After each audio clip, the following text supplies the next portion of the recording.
Good afternoon বন্ধুরা, তোমরা সবাই কেমন আছো? আশা করছি সবাই খুব খুব খুব ভালো আছো। নতুন একটা দিন, নতুন একটা সকাল। সকাল ঠিক না, এখন একটা প্রায় বাজতে যায়, প্রায় দুপুর।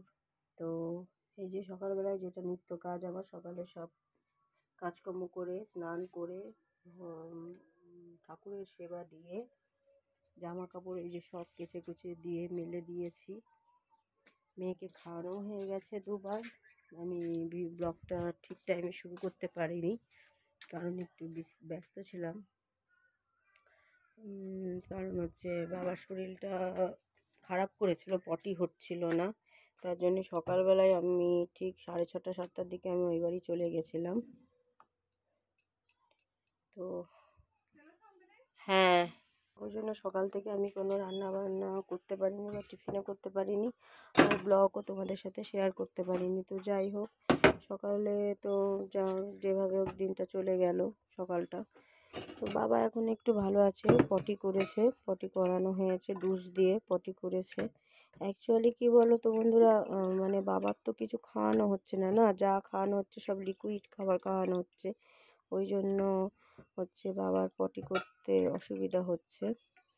তো সেই জন্য সকালবেলায় আমি চলে গেছিলাম ওই বাড়ি গেলে ডক্টর আসলো, উনি ডুস দিয়ে পটি করালো, তারপরে খাওয়ানো হলো, হরলিক্স খাওয়ানো হলো, ওষুধপত্র খাওয়ায়ে গা হাত পা মুছিয়ে তাকে মানে স্নান করানো তো আর হচ্ছে না, যেহেতু সব লাগানো, আর তারপরে বাবা এখনও বসতে পারছে না। তো ওই জন্য সেই মতন সব কিছু করে তারপরে হচ্ছে আমি এইদিকে চলে এসেছি। এসে বাড়ি এসে স্নান করে বাসি কাজ সবই করে গেছিলাম, স্নান করে শুধু ঠাকুর পুজোটা দিয়েছি। বরমশাই আজকে খাওয়াইনি কিছুই,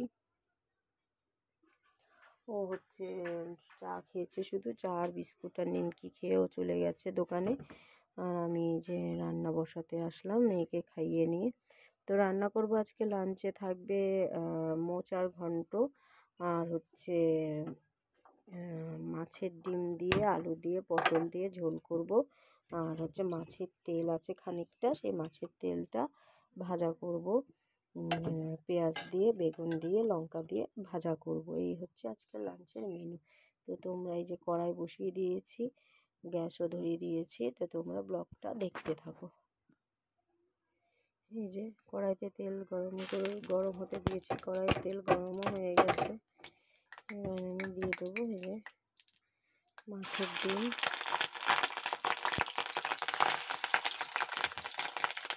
লবণ হলুদ মাখিয়ে নিয়েছি মাছের ডিমে। এটাকে আলু দিয়ে পটল দিয়ে ঝোল করব।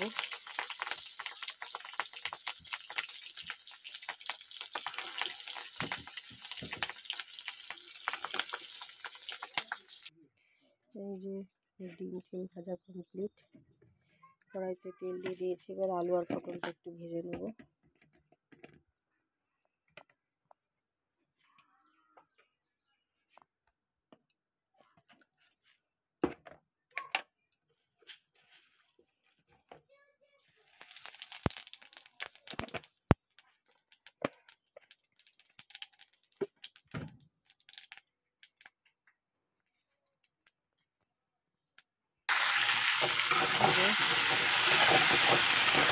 লাল লাল করে ভেজে নেবো এবার। তো বন্ধুরা এই যে পেঁয়াজ কুচি দিয়ে জিরে ফোড়ন দিয়েছিলাম, দিয়ে আলু পটল ভেজে নিয়েছি, নিয়ে পেঁয়াজ কুচি দিয়ে দিয়েছিলাম তেলের পরে। দেওয়ার পরে হচ্ছে জিরে আদা রসুন শুকনো লঙ্কা বাটা করে নিয়ে ওটা আলু পটল ভালো করে কষিয়ে নিয়ে জল ঢেলে দিয়েছি, সেটা তোমাদের সাথে শেয়ার করতে পারিনি। আর যে মোচার জন্য আলু ডুমো ডুমো করে কেটে নিয়েছি, এই যে মোচাটা সেদ্ধ করেও নিয়েছি, আর এই দেখো ডিম ভেজে নিয়েছি পুরো দুটো, এমনি ডিমও দিলাম খাওয়ার জন্য, যদি বড়মশা মাছের ডিমের ঝোল না খেতে চাই তার জন্য। এবার শুধু এই মানে মোচাটা হবে, মাছের তেলটা ভাজা হলে হয়ে যায়। তো এটা ফুটতে থাকুক, আমি ততক্ষণে ওই দিককার কাজগুলো করে নিই। এই যে আলু পটল পুরো সেদ্ধ হয়ে গেছে, এবার আমি ডিমগুলো দিয়ে দেবো সব।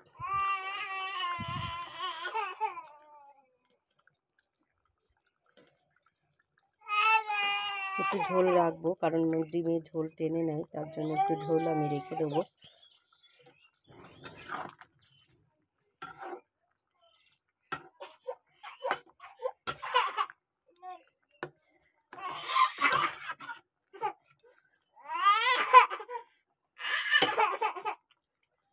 কি এই যে ডিমের ঝোলের ফাইনাল লুক এরকম। এবার আমি কড়াইতে তেল দিয়ে দিয়েছি, বসাবো এবার মোচাটাকে বসানোর জন্য গরম করতে তেল দিয়ে দিয়েছি, তেলও গরম হয়ে গেছে। এবার ওতে অল্প একটু জিরে দিয়ে দেবো, এই যে জিরে,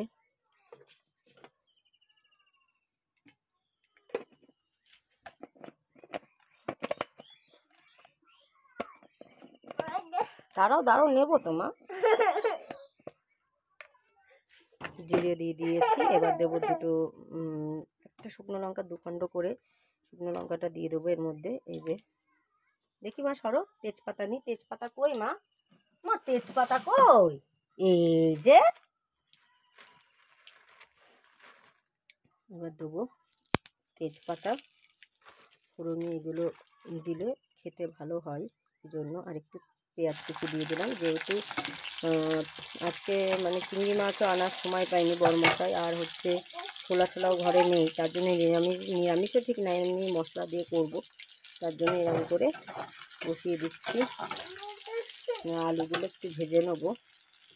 দাঁড়াও মা, এটা খাবা না, খাবা না, আচ্ছা দাঁড়াও। তো এই যে কুচনো আলুগুলো একটু দিয়ে লাল লাল করে একটু ভেজে নেবো, নিয়ে তারপরে হচ্ছে মশলাটা দেবো।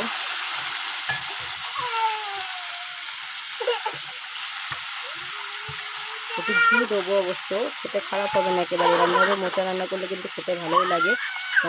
মানে জিরে আদা শুকনো লঙ্কা রসুন একটু পেঁয়াজ কুচি এগুলো দিয়ে, জিরে আদা শুকনো লঙ্কা আর হচ্ছে রসুন এগুলো দিয়ে একটু পেস্ট করে নিয়েছি, নিয়ে এটারে আলুটা ভেজে নিয়ে এটাতে কষাবো। এই দেখো বন্ধুরা, আলুটা পুরো ভাজা হয়ে গেছে, এই দেখো। এবার আমি মশলাটা এই যে দিয়ে দিচ্ছি, জিরে আদা রসুন শুকনো লঙ্কা পেস্ট এগুলো সব একসাথে দিয়ে এবার এটাকে ভালো মতো কষাবো।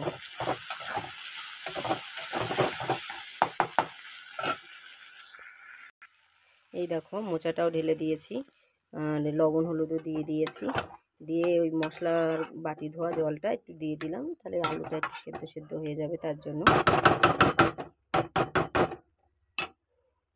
আর মাছের তেলটা ভাজা হলে হয়ে যায়। এই যে মাছের তেল আমি রেডি করে রেখেছি, বেগুন দিয়ে পেঁয়াজ কুচি দিয়ে আর হচ্ছে মাছের তেল আর লঙ্কা চিড়ে দিয়েছি বেশ কটা, এটা ভাজবো। এই যে মোচার ফাইনাল লুক, আর এই যে মাছের তেল বসিয়ে দিয়েছি, যেটা তোমাদের সাথে আমি শেয়ার করতে পারিনি। এটা একদম ভাজা করে নেবো মতো।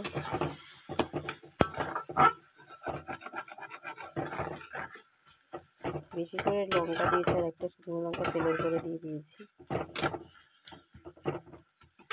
এই যে মেয়ের দুধ বসিয়ে দিয়েছি, মেয়েকে এবার খাওয়াবো। তো আজকে লাঞ্চের মেনুতে আছে মাছের ডিম দিয়ে আলু দিয়ে পটল দিয়ে ঝোল, আর মোচার ঘন্ট নিরামিষ, একটু ঘি ছড়িয়ে দিয়েছিলাম আর একটু গরম মশলা দিয়েছিলাম মোচাতে, এই দেখো। আর আছে মাছের তেল।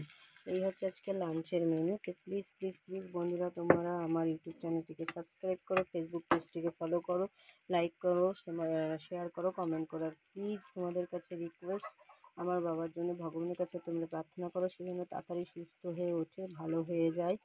মন কোনো কিছু ভালো না, আমার গলা শুনে তো তোমরা বুঝতেই পারছো, মন দিয়ে যে আমি ব্লগ করবো সেটুকুও করতে পারছি না, মন কোনো কিছুতেই বসছে না। তো যাই হোক, আজকের ব্লগটি এই পর্যন্তই। তোমরা ভালো থাকো, সুস্থ থাকো। এই যে আমার মা, আমি জানি আমার মা আমার বাবাকে সুস্থ করে আমার কাছে ঠিক করে দেবে। তো যাই হোক, তোমরা সবাই ভালো থাকো, টাটা, বাই বাই।